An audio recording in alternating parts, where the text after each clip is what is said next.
नमस्कार दोस्तों, स्वागत है आप सभी का आपके अपने YouTube channel GK search engine. दोस्तों, आज के इस वीडियो में हम बात करेंगे राजस्थान करंट अफेयर्स, वो भी फरवरी माह के टॉप 60 क्वेश्चन हम इस वीडियो में डिस्कस करने वाले हैं। वीडियो की पीडीएफ फाइल आप वीडियो के डिस्क्रिप्शन बॉक्स से डाउनलोड कर सकते हैं। राजस्थान करंट अफेयर्स का ये मंथली रिवीजन का वीडियो है जो आने वाले एग्जाम ग्राम विकास अधिकारी मेंस के लिए और राजस्थान पुलिस के लिए भी काफ़ी हेल्पफुल रह सकता है। तो चलिए स्टार्ट करते हैं राजस्थान करंट अफेयर्स का मंथली रिवीजन। फरवरी माह के इम्पोर्टेंट 60 क्वेश्चन, वो भी व्याख्या सहित हम इस वीडियो में डिस्कस करने वाले हैं। तो पहला क्वेश्चन है, हाल ही में बिजली क्षेत्र में निर्धारित सुधारों को पूरा करने के लिए राजस्थान को अतिरिक्त कितने करोड़ रुपए के ऋण लेने की अनुमति प्रदान की गई थी। तो आपको बता दें कि बिजली के क्षेत्र में सुधार के लिए दो राज्यों को केंद्र सरकार के द्वारा 7309 करोड़ रुपए वित्त मंत्रालय ने बिजली क्षेत्र में सुधारों को पूरा करने के लिए दिए थे, जिसमें राजस्थान को 5186 करोड़ रुपए ऋण लेने की अतिरिक्त अनुमति है वो प्रदान की गई थी। तो दो राज्यों के लिए 7309 करोड़ रुपए मंजूरी किए गए थे। अगला क्वेश्चन है, हाल ही में राजस्थान के किस मुख्य सचिव को सेवानिवृत्ति के बाद सीएम अशोक गहलोत का सलाहकार बनाया गया है। तो हाल ही में राजस्थान के जो पूर्व मुख्य सचिव निरंजन आर्य, जिनका कार्यकाल मुख्य सचिव के रूप में 31 जनवरी को समाप्त हुआ था, निरंजन आर्य, जिनको सीएम अशोक गहलोत का सलाहकार बनाया गया है। सीएम अशोक गहलोत ने वरिष्ठ आईएएस अधिकारी उषा शर्मा को राजस्थान का नया मुख्य सचिव नियुक्त किया है। उषा शर्मा राजस्थान की दूसरी महिला मुख्य सचिव भी बनी है। इनका कार्यकाल जून 2023 तक रहेगा। तो ये आप ध्यान रखना, राजस्थान की दूसरी महिला मुख्य सचिव बनी है उषा शर्मा, इससे पहले कुशल शर्मा थी। नेक्स्ट है, हाल ही में राजस्थान लोक सेवा आयोग का नया अगला क्वेश्चन है, हाल ही में राजस्थान लोक सेवा आयोग का नया कार्यवाहक अध्यक्ष किसे नियुक्त किया गया था। तो अभी आपको बता दें कि आरपीएससी के पूर्णकालिक अध्यक्ष नियुक्त हो गए, लेकिन उस समय जसवंत सिंह राठी, जिनको आरपीएससी का कार्यवाहक अध्यक्ष बनाया था। वरिष्ठ पत्रकार और आरपीएससी में सदस्य है जसवंत राठी, जो शिव सिंह राठौड़ के स्थान पर कार्यवाहक अध्यक्ष बने थे। भूपेंद्र यादव के बाद में आपको बता दें कि सेवानिवृत्त होने के बाद में दो कार्यवाहक अध्यक्षों की नियुक्ति है वो राजस्थान सरकार द्वारा की गई थी। 31 जनवरी को शिव सिंह राठौड़ जो कार्यवाहक अध्यक्ष बने थे आरपीएससी के, जिनका कार्यकाल समाप्त हुआ था, उसके बाद जसवंत सिंह राठी को कार्यवाहक अध्यक्ष के रूप में आरपीएससी का पदभार दिया गया था। अगला क्वेश्चन है, हाल ही में राजस्थान के जैसलमेर में 3 दिवसीय मरु महोत्सव का आयोजन कब किया जाएगा। तो राजस्थान के जैसलमेर में 3 दिवसीय मरु महोत्सव, जिसका आयोजन 14 से लेकर 16 फरवरी तक किया गया था। जैसलमेर में आपको बता दें कि मरु महोत्सव के आयोजन से पर्यटन के क्षेत्र में और अधिक बढ़ावा मिलेगा और यहाँ की जो लोक संस्कृति है, जिससे आने वाले प्रदेशों के पर्यटक इससे रूबरू होंगे। तो इस मरु महोत्सव में कई प्रतियोगिताओं का आयोजन किया गया था, जैसे मिस मूमल हो गई, मिस डेजर्ट हो गई, सांस्कृतिक प्रोग्राम, पणिहारी मटका रेस, कैमल पोलो आदि कार्यक्रम भी आयोजित किए गए थे। नेक्स्ट क्वेश्चन है, हाल ही में राजस्थान के राज्यपाल कलराज मिश्र के सलाहकार मंडल में किसे नामित किया गया है। तो इम्पोर्टेंट क्वेश्चन है, राजस्थान के राज्यपाल है कलराज मिश्र, जिनके सलाहकार मंडल के रूप में लक्ष्यराज सिंह मेवाड़ को नामित किया गया, जो उदयपुर से है। आपको बता दें कि राजस्थान के जो राज्यपाल कलराज मिश्र के मुख्य सचिव सुबीर कुमार द्वारा आदेश जारी किया गया था, जिसमें लक्ष्यराज सिंह मेवाड़ को जो सलाहकार मंडल के रूप में नामित किया गया था। राजस्थान के समग्र विकास से संबंधित प्रकरणों में समय समय पर परामर्श के लिए गठित राज्यपाल के सलाहकार मंडल में लक्ष्यराज सिंह को पर्यटन एवं रोजगार से संबंधित विषयों पर अपनी सलाह देने के लिए मनोनीत किया है। राज्यपाल सलाहकार मंडल में 9 अन्य विषयों के विशेषज्ञ भी मनोनीत किए गए हैं। नेक्स्ट है, हाल ही में राजस्थान में सीएम अशोक गहलोत के सलाहकारों की संख्या कितनी हो गई है। तो राजस्थान में अब मुख्यमंत्री अशोक गहलोत के सलाहकारों की संख्या 9 हो गई है। सीएम अशोक गहलोत ने जो पूर्व मुख्य सचिव निरंजन आर्य को भी सलाहकार बनाया है सीएम अशोक गहलोत द्वारा, और इसमें आपको बता दें कि 6 विधायक, 2 सेवानिवृत्त आईएएस अधिकारी पहले से ही मुख्यमंत्री अशोक गहलोत ने अपने सलाहकार बना रखे हैं। नेक्स्ट है, राजस्थान अंतर्राष्ट्रीय फिल्म महोत्सव में हसरत जयपुरी पुरस्कार से किसे सम्मानित किया गया था।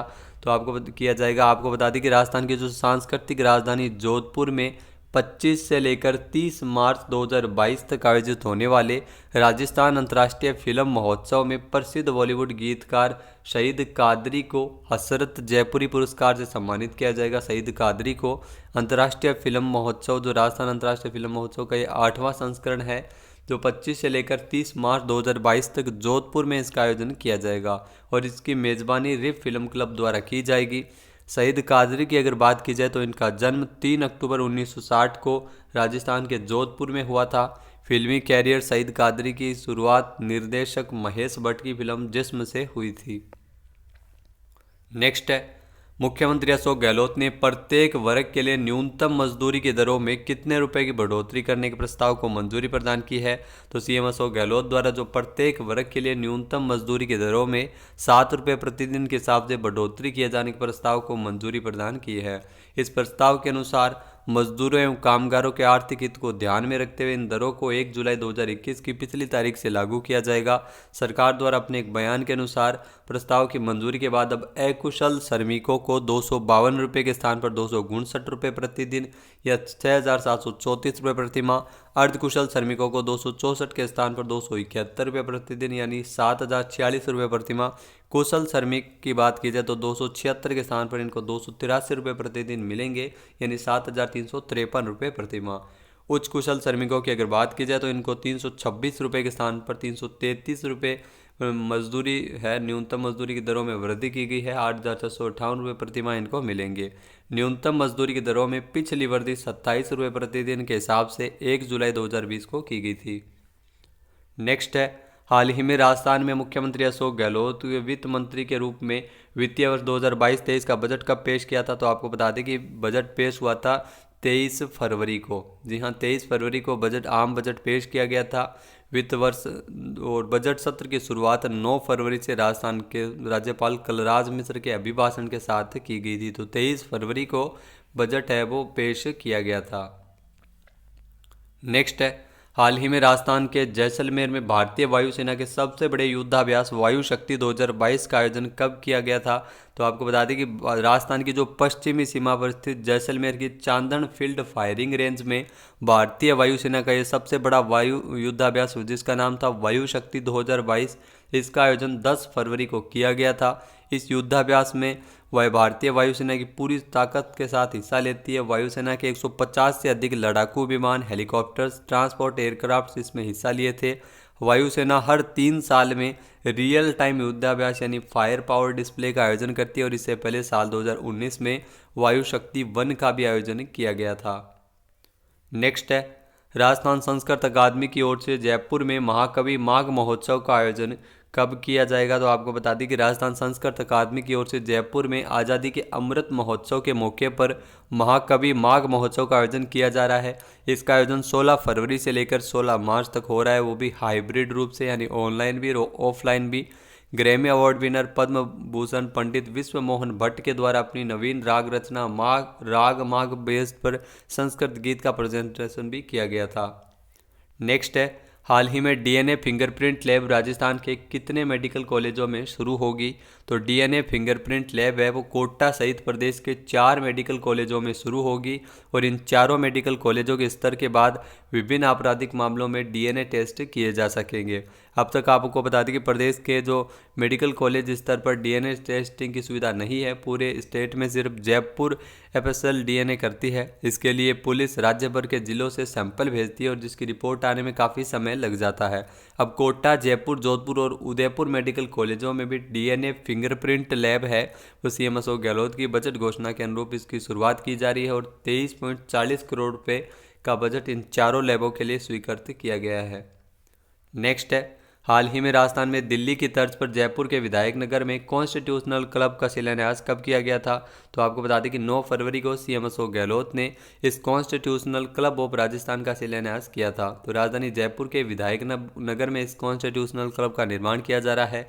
साल 2021-22 की जो बजट घोषणा के अनुरूप ही विधानसभा के सदस्यों के लिए एक कॉन्स्टिट्यूशन क्लब का निर्माण नई दिल्ली के तर्ज पर किया जा रहा है और इसकी लागत है वो 80 करोड़ रुपये है और इसका निर्माण है वो राजस्थान आवासन मंडल द्वारा किया जा रहा है।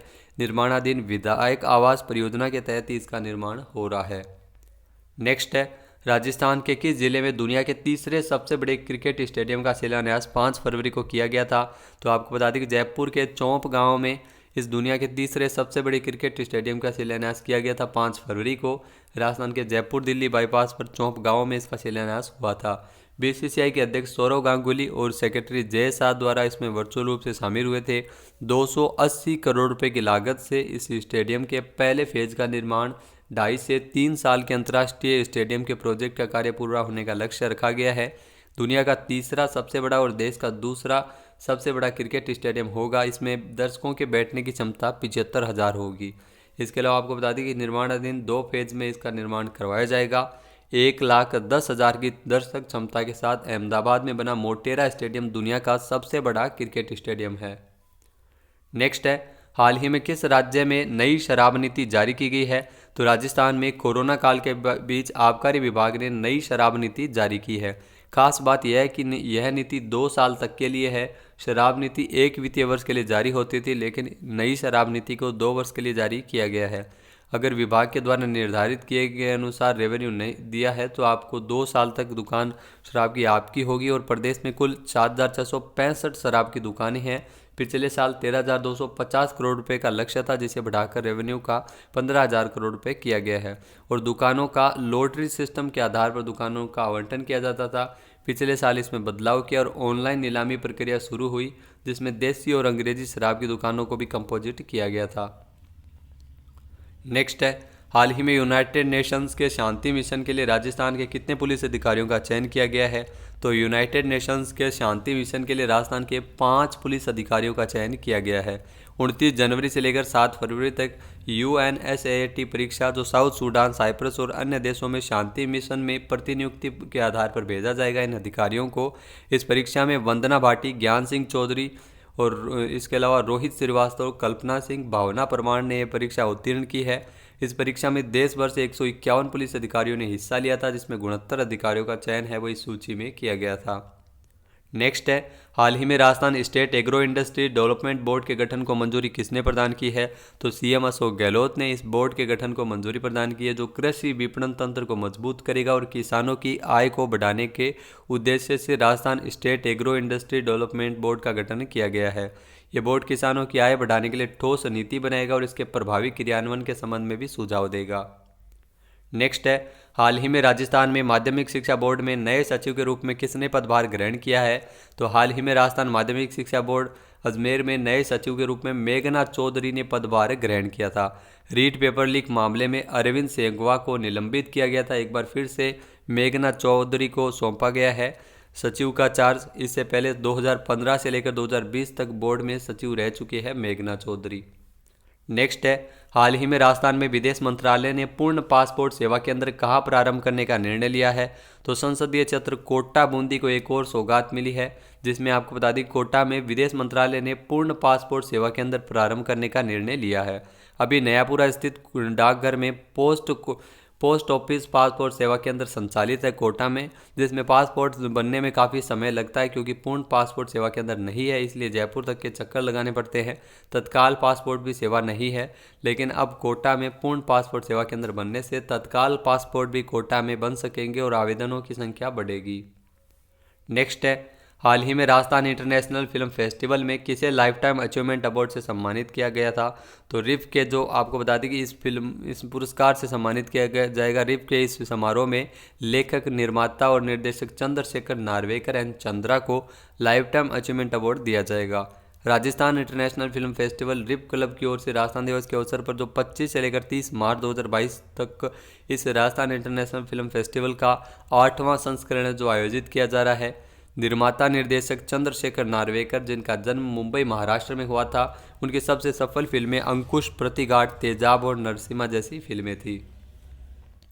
नेक्स्ट है, राजस्थान में ऊर्जा के क्षेत्र में समग्र विकास हेतु कितने वर्षों के लिए पर्याप्त ऊर्जा उपलब्धता के उद्देश्य से ऊर्जा नीति तैयार की जाएगी? तो आपको बता दें कि मुख्यमंत्री अशोक गहलोत ने राज्य में ऊर्जा के क्षेत्र में समग्र विकास हेतु 30 वर्षों के लिए पर्याप्त ऊर्जा उपलब्धता के उद्देश्य से ऊर्जा नीति 2021 से लेकर 2050 तक तैयार करने की घोषणा की है। विभाग के द्वारा प्रस्तावित इस नई ऊर्जा नीति का कार्य आरंभ भी कर दिया है। इस नीति में राजस्थान में रिन्यूएबल एनर्जी की उपलब्धता बढ़ाने और उपलब्ध संसाधनों का विद्युत उत्पादन, वितरण, उपभोग और आधुनिकीकरण की संभावना को भी समावेश किया जाएगा। ऊर्जा नीति को प्रदेश की साल 2050 तक की मांग, उपलब्धता और आपूर्ति का समावेश करते हुए अंतिम रूप दिया जाएगा। नेक्स्ट है, हाल ही में जयपुर में कॉन्स्टिट्यूशनल क्लब ऑफ राजस्थान का शिलान्यास किसने किया था? तो सीएम अशोक गहलोत ने 9 फरवरी को इसका शिलान्यास किया था और इसकी लागत है वो 80 करोड़ रुपये आ रही है और राजस्थान आवासन मंडल द्वारा यह बनाया जा रहा है और इसके जो आर्किटेक्ट है ज्ञानेंद्र सिंह शेखावत द्वारा ये तैयार किया गया है। नेक्स्ट है, राजस्थान राज्य महिला आयोग का अध्यक्ष किसे नियुक्त किया गया? तो इंपॉर्टेंट क्वेश्चन है आप लोगों के लिए। राजस्थान सरकार ने 9 फरवरी को राजस्थान महिला कांग्रेस की प्रदेश अध्यक्ष रेहाना रियाज चिश्ती को राजस्थान राज्य महिला आयोग का अध्यक्ष पद के रूप में इनको नियुक्त किया गया था। रेहाना रियाज चिश्ती जो राजस्थान के चूरू जिले से संबंधित है। इससे पहले राजस्थान राज्य महिला आयोग की पूर्व अध्यक्ष थी सुमन शर्मा। 15 मई 1999 को राजस्थान राज्य महिला आयोग का गठन किया गया था और आयोग की प्रथम अध्यक्ष कांता खातूरिया थी। नेक्स्ट है, हाल ही में एशिया के सबसे बड़े ग्रीन फिल्म फेस्टिवल में किस जिले के फिल्म मेकर ऋतुराज देवांग की फिल्म को जगह मिली है? तो आपको बता दें कि एशिया के सबसे बड़े ग्रीन फिल्म फेस्टिवल में जयपुर से है फिल्म मेकर ऋतुराज देवांग, जिनकी film something is not right को इन सरिस्का जिसको जगह मिली है। इस फिल्म को बायोडाइवर्सिटी पर आधारित शॉर्ट फिल्म कैटेगरी के अंतर्गत डायरेक्ट एंट्री से नॉमिनेट किया गया है। यह फिल्म फेस्टिवल 10 से लेकर 16 फरवरी के बीच ऑनलाइन और ऑफलाइन के रूप में आयोजित किया गया था। फिल्म में देवांग ने, आपको बता दें कि राजस्थान के अलवर जिले में स्थित सरिस्का टाइगर रिजर्व में टूरिस्ट का जंगल और जंगली जानवरों के प्रति लापरवाह रवैया दिखाया गया है। उसके दुष्परिणाम के बारे में सचेत करने के लिए प्रयास किया गया। तो ये फिल्म बनाई गई है something is not right in Sariska. Next है, राजस्थान में राजस्थान लघु उद्योग विकास निगम के चेयरमैन का पदभार किसने ग्रहण किया है? तो राजस्थान लघु उद्योग विकास निगम के चेयरमैन का पदभार राजीव अरोड़ा ने संभाला है। इससे पहले राजीव अरोड़ा राजस्थान पर्यटन विकास निगम के चेयरमैन, राजस्थान फाउंडेशन के चेयरमैन रह चुके हैं। राजस्थान लघु उद्योग निगम लिमिटेड का गठन 1961 में राजस्थान सरकार के उपक्रम के रूप में हुआ था और 1965 में RSIC को पब्लिक लिमिटेड कंपनी का दर्जा दिया गया था। नेक्स्ट है, हाल ही में राजस्थान से किसे BBC Indian sports woman of the year award के लिए नामित किया गया है? तो टोक्यो पैरालंपिक में गोल्ड मेडल और एक कांस्य पदक जीतने वाली पैरा शूटर अवनी लेखरा, जिनको BBC Indian sports woman of the year award के लिए नामित किया गया है। राजस्थान की शूटर अवनी लेखरा को, आपको बता दें, इनके सहित 4 अन्य महिला भारतीय खिलाड़ियों को टक्कर देगी। 28 फरवरी तक ऑनलाइन वोटिंग होगी और फिर विजेता का ऐलान 28 मार्च को किया जाएगा। इसके अलावा लाइफ टाइम अचीवमेंट और राइजिंग प्लेयर अवार्ड भी दिए जाएंगे।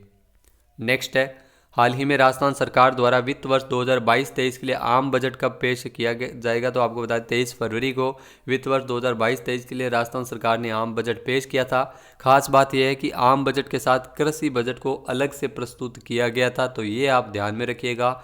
बजट सत्र की शुरुआत 9 फरवरी से हो चुकी है। नेक्स्ट है, हाल ही में राजस्थान पर्यटन विकास निगम के अध्यक्ष का पदभार किसने ग्रहण किया है? तो कांग्रेस नेता एवं बानसूर के बिलाली निवासी धर्मेंद्र सिंह राठौड़, जिनको राजस्थान पर्यटन विकास निगम का अध्यक्ष बनाया गया था। ये पिछली गहलोत सरकार में बीज निगम के अध्यक्ष भी रह चुके हैं। राजस्थान पर्यटन विकास निगम की स्थापना 1 अप्रैल 1979 में की गई थी और इसका जो मुख्यालय है वो जयपुर में स्थित है। राज्य में पर्यटन के विकास के लिए उत्तरदायी संस्था है RTDC, जिसका अध्यक्ष बनाया गया धर्मेंद्र सिंह राठौड़ को। नेक्स्ट है, केंद्र सरकार द्वारा 31 जनवरी 2022 तक के जारी आंकड़ों के अनुसार सौर ऊर्जा क्षमता विकसित करने में राजस्थान कौन से स्थान पर है? तो केंद्र सरकार के 31 जनवरी 2022 तक के जारी आंकड़ों के अनुसार सौर ऊर्जा क्षमता विकसित करने में ऊंची छलांग लगाते हुए राजस्थान समूचे देश में पहले पायदान पर पहुंच गया है। राजस्थान में 10 गीगावाट से अधिक सोलर ऊर्जा क्षमता विकसित की गई है और इस क्षेत्र में दिग्गज कर्नाटक एवं गुजरात आदि प्रदेशों को काफ़ी पीछे छोड़ दिया है। देश में कुल विकसित सौर ऊर्जा क्षमता में अकेले राजस्थान की हिस्सेदारी 20% से अधिक हो गई है और देश में स्थापित कुल 49 गीगावाट क्षमता में अकेले राजस्थान ने 10.5 गीगावाट सौर ऊर्जा क्षमता विकसित कर ली और प्रथम स्थान पर है। नेक्स्ट है, हाल ही में राजस्थान खादी ग्रामोद्योग बोर्ड के अध्यक्ष कौन नियुक्त हुए हैं? तो राजस्थान खादी ग्रामोद्योग बोर्ड के नवनियुक्त अध्यक्ष नियुक्त हुए हैं ब्रज किशोर शर्मा। 12 फरवरी को इन्होंने जवाहरलाल नेहरू मार्ग स्थित खादी ग्रामोद्योग बोर्ड के कार्यालय में कार्यभार ग्रहण किया है। राजस्थान खादी ग्रामोद्योग बोर्ड राजस्थान में खादी और ग्रामोद्योग की सहायता और प्रोत्साहन के लिए 1955 में सरकार की स्थापित एक एजेंसी है। नेक्स्ट है, हाल ही में किसे Rajasthan agro industry development board का अध्यक्ष बनाया गया था? तो कांग्रेस के वरिष्ठ नेता रामेश्वर डूडी, जिनको Rajasthan agro industry development board का अध्यक्ष बनाया गया है। गहलोत सरकार ने राज्य में कृषि विपणन तंत्र को मजबूत करने एवं किसानों की आय बढ़ाने के लिए Rajasthan state agro industry development board के गठन को मंजूरी प्रदान की थी। नेक्स्ट है, हाल ही में राजस्थान के किस जिले के राजेंद्र कुमार ने वर्ल्ड योगा लाफ्टर किंग का खिताब अपने नाम किया है? तो राजधानी जयपुर के 28 वर्षीय राजेंद्र कुमार, जिन्होंने वर्ल्ड योगा लाफ्टर किंग का खिताब अपने नाम किया है। विश्व के पहले वर्ल्ड लाफ्टर किंग का खिताब अफ्रीका के बेलेचियो गिरमा को साल 2010 में 3 घंटे 6 मिनट तक हंसने के लिए मिला था। इस रिकॉर्ड को तोड़ते हुए राजेंद्र कुमार ने वर्ल्ड लाफ्टर किंग की उपाधि का खिताब 4 घंटे 45 मिनट तक लगातार हंसकर अपने नाम किया है। हंसने से शरीर में होने वाली कई तरह की बीमारियों से छुटकारा मिलता है। नेक्स्ट है, हाल ही में राजस्थान में बनने वाली कृषि विद्युत वितरण कंपनी का क्या नाम सुझाया गया है? तो प्रदेश में बनने वाली कृषि विद्युत वितरण कंपनी का नाम एग्रीकॉम सुझाया गया है। इस कंपनी के जरिए सरकार का फोकस होगा कि 15 लाख किसानों को सौर ऊर्जा के जरिए दिन में भी बिजली उपलब्ध करवाना है और 16,500 करोड़ रुपये के सब्सिडी के बोझ 50 से 70% तक कम करना है। नेक्स्ट है, हाल ही में बजाज ग्रुप के चेयरमैन रहे राहुल बजाज का 12 फरवरी को निधन हुआ है। उनका संबंध राजस्थान के किस जिले से रहा था? तो शेखावाटी से है। राहुल बजाज 12 फरवरी को उनका पुणे में निधन हो गया था। शेखावाटी के सीकर जिले के काशी के बाद से इनका गहरा नाता रहा है। उनका पैतृक गाँव था काशी का बास। 83 वर्ष की आयु में ये लंबे समय से कैंसर से पीड़ित थे और पिछले 1 महीने से अस्पताल में भर्ती थे। राहुल बजाज 1965 में इन्होंने बजाज ग्रुप की जिम्मेदारी संभाली थी और उन्हीं की अगुवाई में बजाज ऑटो स्कूटर बेचने वाली जो दुनिया की अग्रणी कंपनी बनी थी। नेक्स्ट है, हाल ही में किसे राजस्थान लोक सेवा आयोग के नए अध्यक्ष के रूप में नियुक्त किया गया है? तो हाल ही में राजस्थान लोक सेवा आयोग के अध्यक्ष की जिम्मेदारी सौंपी गई है। राज्यपाल कलराज मिश्र ने 14 फरवरी को नियुक्ति के आदेश जारी किए हैं। सीएम अशोक गहलोत की सुरक्षा में आईजी के पद पर रह चुके संजय कुमार श्रोत्रिय को आरपीएससी का पूर्णकालिक अध्यक्ष बनाया गया है। 2013 बैच के आईपीएस अधिकारी और वर्तमान में जयपुर रेंज के आईजी है। इससे पहले भूपेंद्र सिंह है वो राजस्थान लोक सेवा आयोग के अध्यक्ष थे। 1 दिसंबर 2021 को उनका कार्यकाल पूरा हुआ था और तब के बाद अब तक कार्यवाहक अध्यक्ष ही बनाया गया था। नेक्स्ट है, हाल ही में राजस्थान एयरपोर्ट काउंसिल इंटरनेशनल द्वारा किए गए तिमाही सर्वेक्षण में जयपुर एयरपोर्ट की कौन सी रैंकिंग रही है? तो जयपुर इंटरनेशनल एयरपोर्ट की रैंकिंग में सुधार आया है। जयपुर एयरपोर्ट की रैंक 57वीं जो एयरपोर्ट काउंसिल इंटरनेशनल द्वारा किए गए तिमाही सर्वेक्षण में रही है, जो पहले 54 में थी। यह सुधार निजीकरण के ठीक बाद जयपुर एयरपोर्ट की रैंकिंग में देखा जा सकता है। 3 माह में संस्था द्वारा विश्व भर के एयरपोर्ट का सर्वेक्षण किया जाता है। जयपुर एयरपोर्ट की रैंकिंग 37 स्थान सुधर कर ऊपर पहुंच गई है और इससे पहले जुलाई से लेकर सितंबर के बीच हुए सर्वेक्षण की तुलना की जाए तो 37 स्थान का सुधार हुआ और 33 मानकों के आधार पर एयरपोर्ट को रैंकिंग दी जाती है। नेक्स्ट है, हाल ही में किस जिले के चित्रकार और मूर्तिकार सैयद मेहर अली अब्बासी की कलाकृति का चयन इंडो ईरान अंतर्राष्ट्रीय प्रदर्शनी में हुआ है? तो सूर्य नगरी जोधपुर के चित्रकार और मूर्तिकार है सैयद मेहर अली अब्बासी, जिनकी कलाकृति का चयन इंडो ईरान अंतर्राष्ट्रीय प्रदर्शनी में हुआ था। ये प्रदर्शनी 5 फरवरी से लेकर 28 फरवरी तक चली थी। Culture house Islamic Republic of Iran के 43 anniversary of Islamic revolution of Iran के अवसर पर आयोजित इस प्रदर्शनी में जोधपुर के वयोवृद्ध कलाकार सैयद मेहर अली अब्बासी की कृति की प्रदर्शनी भी की गई थी। इस प्रदर्शनी में राजस्थान के कलाकार मेहर अली अब्बासी का Indo Iran international art and calligraphy प्रदर्शनी में पेंटिंग के रूप में चयन हुआ था और इस पेंटिंग में राजस्थान के डोलामारू को ऊंट पर सवार दिखाया गया था। नेक्स्ट है, हाल ही में मरु महोत्सव का शुभारंभ जैसलमेर में 13 फरवरी को कहाँ हुआ था? तो जैसलमेर में जो रेगिस्तान मरु महोत्सव जिसे मरु महोत्सव के नाम से जानते हैं, पोखरण में इसकी शुरुआत 13 फरवरी को की गई थी, जहां पर विभिन्न झांकियों के माध्यम से रेगिस्तानी संस्कृति और परंपरा की विशिष्टता को प्रस्तुत किया गया था। नेक्स्ट है, हाल ही में राज्य के स्वामित्व वाली टीएचडीसी इंडिया लिमिटेड ने राजस्थान में कितने मेगावाट सौर ऊर्जा परियोजनाओं के निर्माण के लिए समझौते पर हस्ताक्षर किए हैं? तो राजस्थान के स्वामित्व वाली टीएचडीसी इंडिया लिमिटेड ने राजस्थान में 10,000 करोड़ रुपए के निवेश के साथ 10,000 मेगावाट सौर ऊर्जा परियोजनाओं के क्षमताओं के निर्माण पर एक समझौते पर हस्ताक्षर किए हैं। तो आपको बता दें कि 2030 तक 500 गीगावाट के रिन्यूएबल एनर्जी क्षमता लक्ष्य में भी इसका योगदान मिल सकेगा। टीएचडीसी इंडिया लिमिटेड 10,000 मेगावाट सौर ऊर्जा परियोजनाओं के निर्माण के लिए एक समझौते पर हस्ताक्षर किए हैं। नेक्स्ट है, हाल ही में राजस्थान आर्किटेक्ट फेस्टिवल का आयोजन कहाँ किया जाएगा, तो राजस्थान के जयपुर में Indian institute of architect Jaipur chapter की ओर से राजस्थान आर्किटेक्ट फेस्टिवल का आयोजन होगा। जयपुर में आयोजित होने वाले इस राजस्थान आर्किटेक्ट फेस्टिवल में 25 देशों के आर्किटेक्ट जयपुर आएंगे। देश भर के 1500 टॉप आर्किटेक्ट भी इसमें हिस्सा लेंगे।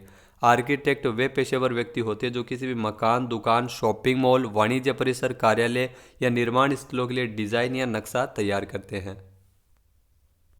दोस्तों, अब राजस्थान के किसी भी कंपटीशन एग्जाम की बेहतर तैयारी करें अनअकैडमी के साथ। अनअकैडमी जहां पर आपको मिलती है विजेता आरएएस के लिए स्कॉलरशिप फ्री टेस्ट सीरीज, जिसमें आप रैंक 1 लाकर 75% तक स्कॉलरशिप 2 ईयर के सब्सक्रिप्शन पर ले सकते हैं।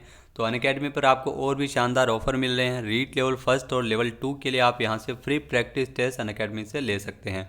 राजस्थान पुलिस कांस्टेबल एग्जाम के लिए भी आपको फ्री प्रैक्टिस टेस्ट मिल जाएगी।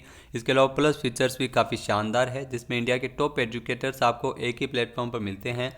कंप्लीट एग्जाम प्रिपरेशन आप अनअकैडमी के माध्यम से कर सकते हैं। स्टडी मटेरियल भी आपको पीडीएफ में मिलता है। इसके अलावा अनअकैडमी पे बैच कोर्स भी शुरू किए जा चुके हैं। आरएएस की अगर आप तैयारी करते हैं तो 6 महीने का संपूर्ण कोर्स है, जो 23 फरवरी से सक्षम बैच जो आरएएस प्रारंभिक परीक्षा 2022 का शुरू हुआ है, तो इसको भी आप ले सकते हैं। इसके अलावा आपको यहाँ पर ग्रेड 1 और ग्रेड 2 पेपर फर्स्ट एग्जाम के लिए टीचर के प्लस टेस्ट सीरीज भी अनअकैडमी पर मिलती है। योद्धा राजस्थान पुलिस कांस्टेबल एग्जाम के लिए भी आप यहां से प्लस टेस्ट सीरीज ले सकते हैं। 1 सब्सक्रिप्शन फॉर ऑल एग्जाम, यानी सभी एग्जाम की तैयारी आप एक बार सब्सक्रिप्शन लेकर अनअकैडमी के माध्यम से कर सकते हैं। खास ऑफर है 28 फरवरी तक, यानी आज ही वैलिड है। अगर आप 12 महीने का सब्सक्रिप्शन लेते हैं तो आपको 2 महीने का सब्सक्रिप्शन बिल्कुल मुफ्त मिलता है अनअकैडमी पर। 10% डिस्काउंट ऑफर है।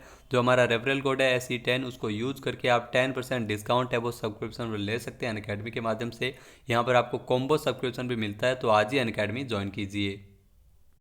अगला क्वेश्चन है, हाल ही में राजस्थान संस्कृत अकादमी की ओर से आज़ादी के अमृत महोत्सव के उपलक्ष्य में माघ महोत्सव का शुभारंभ कब किया गया था, तो 16 फरवरी से माघ महोत्सव शुरू हुआ है, जो 16 मार्च तक चलेगा। वैदिक मंत्रोच्चार के बीच इस प्रोग्राम को कला एवं संस्कृति विभाग के संयुक्त शासन सचिव पंकज ओझा ने शुरू किया था। संस्कृत की राग माघ आधारित जो खास रचना है माघ राग के लोकार्पण के साथ इस माघ महोत्सव की शुरुआत हुई थी। ग्रैमी अवार्ड विजेता पद्म भूषण पंडित विश्व मोहन भट्ट ने एक खास रचना अकादमी के लिए तैयार की है। ये संस्कृत गीत माघ राग का मूल रूप से है। तो 16 फरवरी से शुरुआत इसकी की गई है। अगला क्वेश्चन है, राजस्थान स्वास्थ्य विज्ञान विश्वविद्यालय का कुलपति किसे नियुक्त किया गया है, तो राजस्थान के राज्यपाल कलराज मिश्र एवं कुलाधिपति के द्वारा जो आदेश जारी करते हुए सवाई मानसिंह चिकित्सा महाविद्यालय के चिकित्सालय जयपुर के प्रधानाचार्य एवं नियंत्रक डॉक्टर सुधीर भंडारी, जिनको राजस्थान स्वास्थ्य विज्ञान विश्वविद्यालय का कुलपति बनाया गया है। कलराज मिश्र ने डॉक्टर सुधीर भंडारी का कार्यकाल संभालने की तिथि से 5 वर्ष या 70 वर्ष की आयु दोनों में से जो भी पहले हो उस कार्यकाल की नियुक्ति की गई है। नेक्स्ट है, हाल ही में राजस्थान में मरु महोत्सव 2022 में मिस मूमल प्रतियोगिता किसने जीती है, तो मरु महोत्सव जिसका आयोजन जैसलमेर के पोखरण में किया जा रहा था, मिस मूमल 2022 प्रतियोगिता हुई थी, जिसमें आपको बता दें कि मिस मूमल पायल खत्री को चुना गया था। पायल खत्री को मिस मूमल 2022 का ताज पहनाया गया था। उन्हें 11,000 रुपये नगद प्रोत्साहन राशि, ट्रॉफी और प्रमाण पत्र दिया गया था। विश्वविख्यात मरु महोत्सव जिसका आयोजन उम्मीदों की नई उड़ान इस थीम पर मरु महोत्सव है, वो जैसलमेर के शहीद पूनम सिंह स्टेडियम में 13 से लेकर 16 फरवरी तक आयोजित हुआ था। नेक्स्ट है, हाल ही में climate smart cities assessment framework की सूची में उदयपुर को कौन सा स्थान मिला है, तो केंद्रीय आवास एवं शहरी मामलों के मंत्रालय द्वारा जारी की गई climate smart cities assessment framework की सूची में उदयपुर को तीसरा स्थान दिया गया था। भोपाल देश में पहले स्थान पर, इंदौर है वो दूसरे स्थान पर रहा था। उदयपुर का ओवरऑल स्कोर 87.48 था और स्मार्ट सिटी और अमृत मिशन के तहत मूल्यांकन ढांचे में देश में 100 शहरों ने इसमें भाग लिया था। स्मार्ट सिटी और अमृत मिशन के तहत किए गए कार्यों को देखते हुए इस आधार पर उदयपुर को स्थान मिला था। नेक्स्ट है, हाल ही में भारत और किस देश की एयरफोर्स के बीच संयुक्त युद्धाभ्यास ईस्टर्न ब्रिज 6 का आगाज जोधपुर में हुआ था, तो आपको बता दें कि जो भारत और ओमान की एयरफोर्स के बीच इस संयुक्त युद्धाभ्यास जिसका नाम है ईस्टर्न ब्रिज 6 और इसका आयोजन है वो जोधपुर में किया गया था।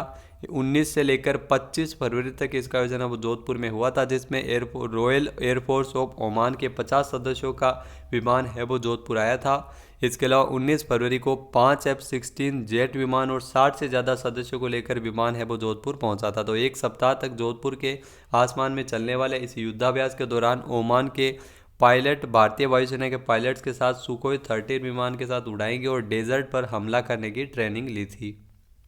नेक्स्ट है, हाल ही में राजस्थान के किस जिले की प्रियंका मीणा का चयन हैंडबॉल खिलाड़ी के रूप में भारतीय जूनियर हैंडबॉल की टीम में हुआ है? तो 12 जिले के बालापुरा गांव की निवासी है प्रियंका मीणा, जिनका चयन है वो एक हैंडबॉल खिलाड़ी के रूप में भारतीय जूनियर हैंडबॉल की टीम में किया गया है। 20 फरवरी से लेकर 4 मार्च तक पंजाब में आयोजित प्रशिक्षण सत्र में ये भाग लेगी और इसके बाद 7 से लेकर 13 मार्च तक कजाकिस्तान में होने वाली अंतर्राष्ट्रीय एशियन जूनियर हैंडबॉल चैंपियनशिप में भारत का प्रतिनिधित्व करने वाली है। नेक्स्ट है, हाल ही में सिविल केसेस को निपटाने के मामले में जनवरी माह की रैंकिंग में राजस्थान हाईकोर्ट पूरे देश में कौन से स्थान पर रहा था? तो सिविल केसेस को निपटाने के मामले में पिछले महीने राजस्थान हाईकोर्ट पूरे देश में तीसरे स्थान पर रहा था। जनवरी माह में राजस्थान हाईकोर्ट ने 4121 मामले हैं वो राजस्थान हाईकोर्ट द्वारा निपटाए गए थे। इसी माह में 9768 सिविल मामले न्यायालय भी पहुंचे हैं। राजस्थान हाईकोर्ट में दूसरी ओर कुल 4,29,532 सिविल मामले लंबित है। जयपुर बेंच में 2,56,051 मामले, जबकि जोधपुर में जो प्रिंसिपल सीट के लिए यह संख्या 1,73,481 है। नेक्स्ट है, हाल ही में राजस्थान की युवा निशानेबाज अवनी लेखरा को फिक्की के फ्लो स्पोर्ट्स एक्सीलेंस 2022 के अवार्ड से किसने सम्मानित किया था? तो अवनी लेखरा, जिनको यह पुरस्कार वसुंधरा राजे जो राजस्थान की पूर्व मुख्यमंत्री थी उनके द्वारा फिक्की फ्लो के स्पोर्ट्स एक्सीलेंस 2022 के अवार्ड से नवाजा गया था। फिक्की का फुल फॉर्म होता है Federation of Indian Chamber of Commerce and Industry. Padmashri से नवाजी जा चुकी है अवनी लेखरा, जिन्होंने टोक्यो पैरालंपिक में गोल्ड मेडल जीता था और वसुंधरा राजे ने इनको सम्मानित किया था। इनके अलावा रूमा देवी और निधि ठोलिया को भी अवार्ड दिया गया था। नेक्स्ट है, हाल ही में किस राज्य सरकार द्वारा मनरेगा योजना की तर्ज पर शहरों में भी 100 दिन का रोजगार दिए जाने की घोषणा की है? तो राजस्थान का बजट पेश करते हुए सीएम अशोक गहलोत ने शहरों में भी इंदिरा गांधी शहरी रोजगार गारंटी योजना लागू करने की घोषणा की है, जिसमें अगले साल जो अगले वित्तीय वर्ष में प्रदेश में शहरी क्षेत्रों में भी मनरेगा योजना की तर्ज पर 100 दिन का रोजगार बेरोजगारों को मिल सकेगा और इस योजना पर सरकार द्वारा 800 करोड़ रुपये खर्च किए जाएंगे। साथ ही साथ मनरेगा योजना का भी विस्तार करते हुए 125 दिन का रोजगार दिया जाएगा ग्रामीण क्षेत्रों में, जहां 100 दिन का पहले रोजगार दिया जाता था मनरेगा योजना में। नेक्स्ट है, हाल ही में मुख्यमंत्री चिरंजीवी स्वास्थ्य बीमा योजना की जो बीमा राशि है 5 लाख रुपए से बढ़ाकर प्रति परिवार कितनी की गई है? तो सीएम अशोक गहलोत ने 23 फरवरी को वित्त वर्ष 2022-23 का बजट पेश किया था और मुख्यमंत्री चिरंजीवी स्वास्थ्य बीमा योजना इसकी बीमा राशि 5 लाख रुपए से बढ़ाकर प्रति परिवार 10 लाख रुपए की गई है। राजस्थान के प्रत्येक परिवार को निःशुल्क स्वास्थ्य बीमा उपलब्ध करवाने के लिए सभी निवासियों का चिकित्सा बीमा का लाभ देने के उद्देश्य से सरकार के द्वारा 1 अप्रैल 2021 से मुख्यमंत्री चिरंजीवी स्वास्थ्य बीमा योजना का शुभारंभ किया था। मुख्यमंत्री चिरंजीवी स्वास्थ्य बीमा योजना के अंतर्गत जो सामान्य बीमारी है उसके लिए 50,000 रुपये और गंभीर बीमारी के लिए पहले 4,50,000 रुपये मिलते थे, तो अब 5 लाख रुपये से बढ़ाकर यह सीमा 10 लाख रुपये प्रति परिवार की गई है। नेक्स्ट है, हाल ही में राजस्थान के किस जिले के प्रसिद्ध लोक कलाविद डॉक्टर महेंद्र भानावत को कवि काग बापू लोक साहित्य सम्मान प्रदान किया जाएगा? तो राजस्थान के उदयपुर से प्रसिद्ध लोक कलाविद डॉक्टर महेंद्र भानावत, जिनको कवि काग बापू लोक साहित्य सम्मान प्रदान किया जाएगा। पद्म भक्त कवि दूल्हाबाई भाया काग भगत बापू की 45वीं पुण्यतिथि के उपलक्ष्य में आयोजनों के श्रृंखला में 6 मार्च को शीतल संत मोरारी बापू की उपस्थिति में इनको पुरस्कार मिलेगा। पुरस्कार स्वरूप इनको 50,000 रुपये की प्रोत्साहन राशि, शॉल एवं स्मृति चिन्ह दिया जाएगा। नेक्स्ट है, हाल ही में राजस्थान में पुरानी पेंशन स्कीम को बहाल करने की घोषणा किसने की है? तो राजस्थान सरकार के द्वारा जो सीएम अशोक गहलोत ने बजट में यह घोषणा की है। सरकारी कर्मचारियों को बड़ा तोहफा मिला है। बजट में पुरानी पेंशन स्कीम को बहाल करने की घोषणा की गई है और 1 जनवरी 2004 या उससे बाद नियुक्त होने वाले कर्मचारियों को पहले की तरह ही रिटायरमेंट के बाद पेंशन दी जाएगी। तो पुरानी पेंशन लागू होने से जो अंशदायी पेंशन योजना है वो खत्म हो जाएगी। 2004 से पहले वाली पुरानी पेंशन प्रणाली फिर से बहाल होगी।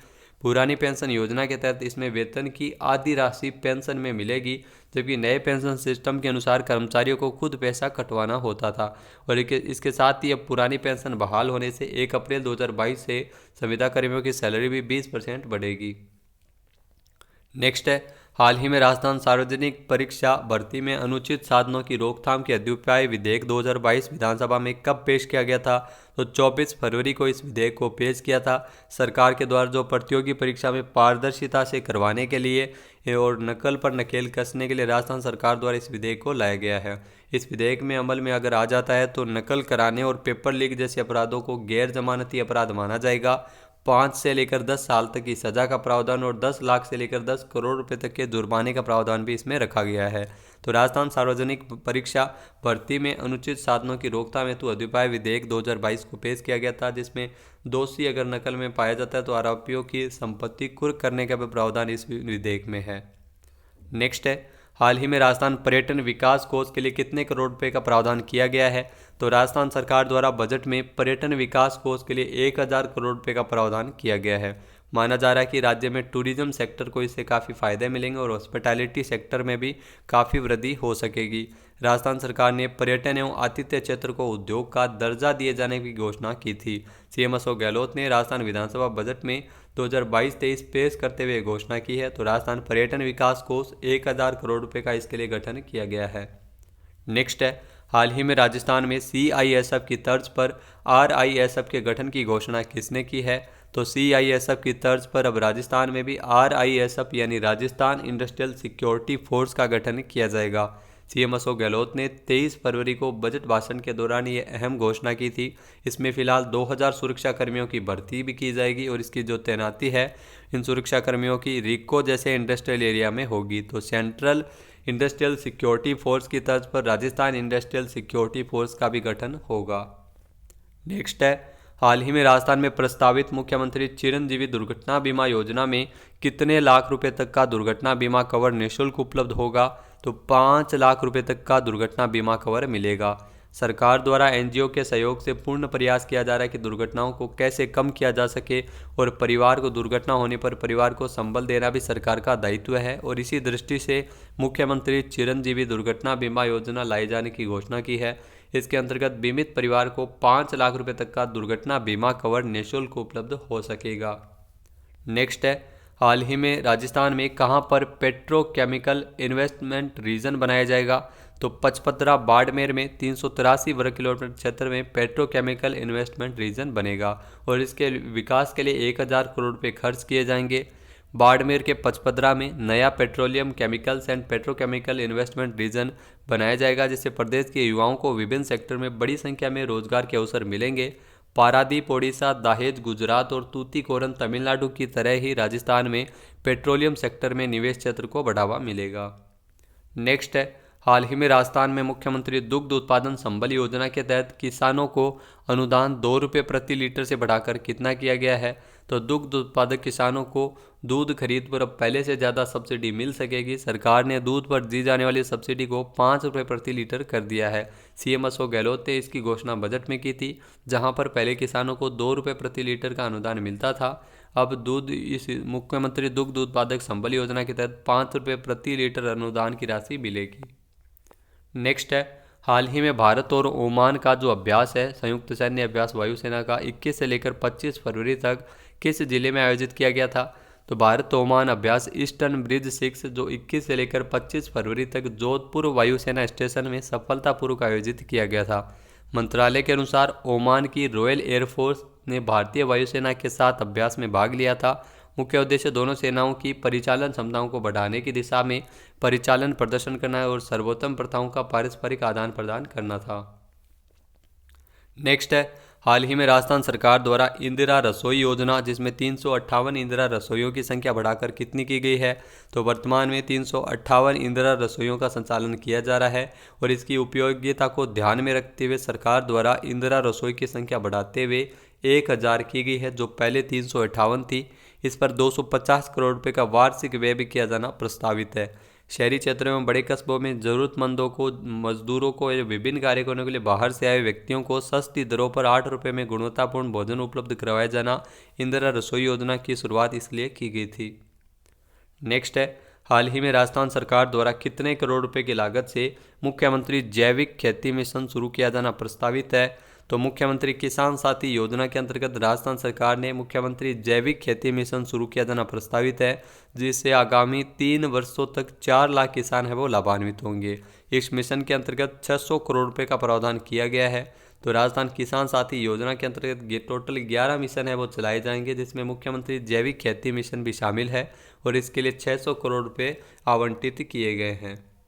नेक्स्ट है, हाल ही में राजस्थान में कहां पर सीएनजी स्टेशनों पर ऑनलाइन गैस की सुविधा शुरू कर दी गई है? तो कोटा में सीएनजी स्टेशन पर ऑनलाइन गैस की सुविधा शुरू कर दी है। ACS petroleum doctor Subodh Agrawal ने बताया है कि ऑनलाइन व्यवस्था होने से कोटा के इन स्टेशंस पर 24 घंटे गैस की उपलब्धता एवं वितरण की सुविधा रहेगी। एसीएस माइंस एवं चेयरमैन आरएसजीएल डॉक्टर सुबोध अग्रवाल ने बताया कि आरएसजीएल का वित्तीय वर्ष 2020-21 के दौरान तकरीबन 54 करोड़ 35 लाख रुपए का वार्षिक टर्नओवर भी रहा था। नेक्स्ट है, हाल ही में राजस्थान के किस जिले में 5 मार्च से पैडल टू जंगल कार्यक्रम का आयोजन किया जा रहा है? तो राजस्थान के उदयपुर में 5 मार्च से जंगल में साइकिलिंग के रोमांच का मजा लेने के लिए पैडल टू जंगल कार्यक्रम का आयोजन किया जा रहा है। पूर्व राजघराने के लक्ष्यराज सिंह मेवाड़ ने इस पैडल टू जंगल कार्यक्रम के 5वें संस्करण का विमोचन किया था।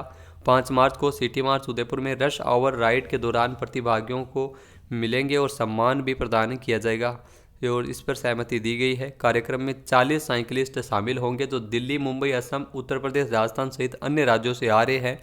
3 रात और 4 दिन के इस अनोखे अभियान में साइकिल यात्री 170 किलोमीटर की प्रकृति पथ की यात्रा करेंगे। तो पैडल टू जंगल 5 मार्च से उदयपुर में शुरू हो रहा है एक कार्यक्रम।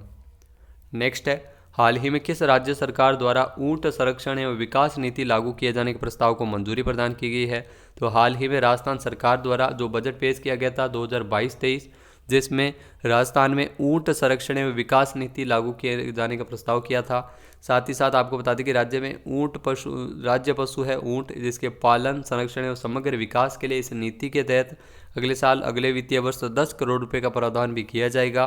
ऊंट राजस्थान का राज्य पशु है और थार का रेगिस्तान भी उसे कहा जाता है और राजस्थान को ऊंटों का घर भी कहा जाता है क्योंकि सबसे ज़्यादा ऊंट राजस्थान में है, लेकिन इसकी संख्या लगातार कम हो रही है। साल 2012 में राजस्थान में ऊंटों की संख्या 3,25,713 थी, जो 2019 में यह संख्या घटकर 1,12,974 घटकर 2,12,739 ही रह गई है। वहीं अगर पूरे देश की बात की जाए तो 2012 से लेकर 2019 के बीच ऊंटों की संख्या 1.5 लाख घटकर 2,52,000 रह गई है देश में। तो हाल ही में राजस्थान सरकार द्वारा ऊंट संरक्षण एवं विकास नीति लागू की जाएगी। नेक्स्ट है, आर्थिक समीक्षा 2021-22 के अनुसार राजस्थान की समग्र अर्थव्यवस्था कितने प्रतिशत की दर से बढ़ने का अनुमान है? तो आर्थिक समीक्षा 2021-22 के अनुसार राजस्थान की समग्र अर्थव्यवस्था है वो 11.4% की दर से बढ़ने का अनुमान है। वर्ष 2021-22 में भारतीय स्तर पर अगर बात की जाए तो समग्र अर्थव्यवस्था 9.2% तक बढ़ने का अनुमान है। राजस्थान की 11.0% तक बढ़ेगी आर्थिक समीक्षा के आंकड़ों के अनुसार। तो दोस्तों, ये थे राजस्थान करंट अफेयर्स के फरवरी माह के इम्पोर्टेंट क्वेश्चन। वीडियो आपको कैसा लगा हमें कमेंट बॉक्स में ज़रूर बताइएगा। चैनल को लाइक और शेयर ज़रूर कीजिएगा और सब्सक्राइब नहीं किया तो अभी सब्सक्राइब बटन पर क्लिक कीजिए। वीडियो की PDF फाइल आप वीडियो के डिस्क्रिप्शन बॉक्स में टेलीग्राम लिंक दिया गया जहाँ से आप ले सकते हैं। वीडियो देखने के लिए धन्यवाद। जय हिंद, जय भारत, जय राजस्थान।